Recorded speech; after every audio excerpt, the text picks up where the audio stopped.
Hello everyone, I'm meteorologist Charlie Ironmonger. Thank you so much for joining me today for your 3 p.m. news and weather update from the First Alert Desk. Now we've got news out of Lenoir County where a resident has contracted West Nile virus. Now, the Lenoir County Health Department says residents should take extra precautions now after confirmation that a local resident has contracted the virus. Now, West Nile virus is most commonly spread to people through the bite of an infected mosquito, according to the CDC. Unlike Pitt County, which traps and tests mosquitoes for the virus, Lenoir County does not have a mosquito surveillance program in place, according to health department officials. Now, they warn that while most people infected never develop symptoms, older people and immunocompromised people may have complications or even death.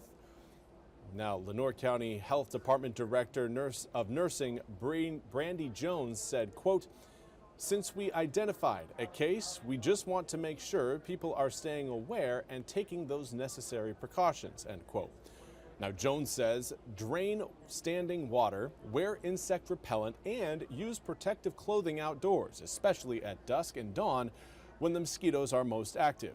Now, as of now, no deaths have been reported in either county, but health officials stress that without active mosquito surveillance in Lenoir, prevention at the community level is more important than ever. For more information on prevention tips, you can contact your county health department. And in space news, we now turn to the International Space Station that actually saw a SpaceX capsule dock with the ISS earlier today. Now, this is footage courtesy of NASA. The Dragon capsule arrived at the station around 25 minutes earlier than scheduled, delivering 5,000 pounds of supplies and scientific experiments. The capsule successfully docked at the forward port of the International Space Station's Harmony module. This is a SpaceX 33rd resupply mission for NASA. According to NASA Administrator Sean Duffy, quote, "This flight will test 3D printing metal parts and bioprinting tissue in microgravity," end quote, which could, quote, "give astronauts tools and medical support on future Moon and Mars missions," end quote. Now, while connected to the ISS, the Dragon capsule will also perform a series of engine burns to help maintain the lab's altitude, a necessary step that has been primarily performed by Russian Progress cargo vessels over the years. The SpaceX Dragon capsule will eventually carry samples and other scientific gear back to Earth. Very cool to see. Always love, again, seeing what NASA has got cooking up in space.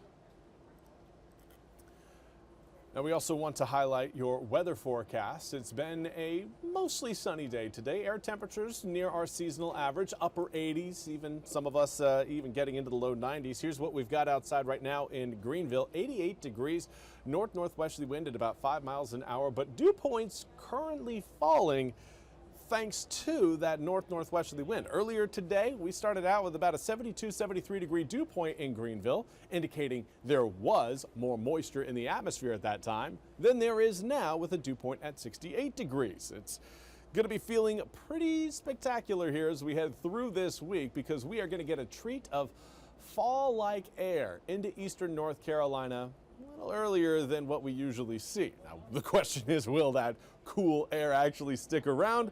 Well, we'll have to wait and find out. For now, though, it's looking like it is going to be sticking around at least through the end of August. And, well, I'd say with the 25th on the calendar, I'd say the rest of August, that's an encouraging sight. So, air temperatures right now, upper 80s throughout most of eastern North Carolina. Some of us in the mid 80s. We do have some areas that are a touch cooler. Right now, Manio cooler thanks to the rain showers that have been coming down. Currently 78 degrees along the northern Outer Banks, but the rest of the east generally between around 85 to 90 degrees.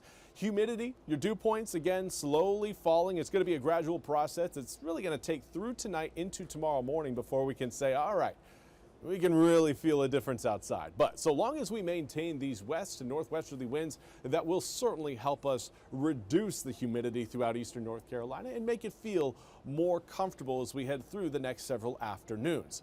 Now, we also need to highlight that we are tracking rain showers right now. We've got a sea breeze front that is right now pushing its way across parts of Pender, Onslow, Jones, southern Craven, and what had been Carteret County. Carteret's kind of getting out of the sea breeze function there, but still again seeing some downpours across Carteret County and even along the coast of Onslow County. So over the next few hours, that sea breeze front will continue to work its way up towards the northwest, prompting a little bit more rain as we head towards 4 and 5 and even 6 p.m. tonight.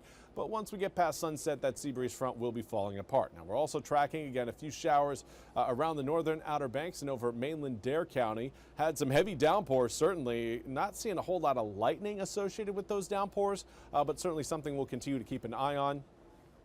Zooming it out a little further, you can really tell that inland areas around Wayne, Lenoir, Greene, northern Craven, most of Beaufort, Pitt, Martin, Edgecombe, Wilson, Bertie, Washington, not really seeing a whole lot there for rain showers currently, and probably not going to see much rain through the rest of this evening for those areas. The areas that are going to be seeing a little bit more action and activity over the next few days are really going to be those closer to the water, because that's where we find our instability, and usually it's instability that creates that rain potential. Now, with reduced humidity, our rain potential really comes down significantly over the next several days. Now, an area of low pressure forming off of our coast will help carry a lot of that humidity and I'd say warmer air away from eastern North Carolina, essentially kind of creating a nice channel for that cool, dry air over the Great Lakes to steadily flow into eastern North Carolina. It's not just eastern North Carolina. Check out Alabama, Georgia, and even Mississippi getting in the mix on some of that very cool and dry air. I know that's going to have a lot of people smiling. The question is, how long will it stick around? Probably not as long as you want. It's going to be going away at some point, but for now, with that low pressure system pulling away from the coast, that will help carry us into summer, or the end of meteorological summer and into the start of meteorological fall with that low humidity intact. Generally, dew points this time of year right around the low 70s, so your overnight low average is right around the low 70s. So whenever you see overnight lows in the mid 60s or lower, equate that again to a falling dew point, falling humidity, and that makes it feel far more comfortable outside as we head through these next several days. It's going to feel like fall by the time we get to Wednesday, if not by Thursday. But again, do want to caution everyone, I don't think fall is here to stay. These conditions, again, can go just as easily as they arrive without much warning either. So at this point, enjoy it while it's here. It'll be here for about a week, and then we'll slowly start to see the average conditions return to the region. Well, that's all we have time for today's 3 p.m. news and weather update from the First Alert Desk. I want to thank you all so much for joining me. We'll be back with more news and weather coming up at the top of the hour. Until then, I hope you all have a wonderful day.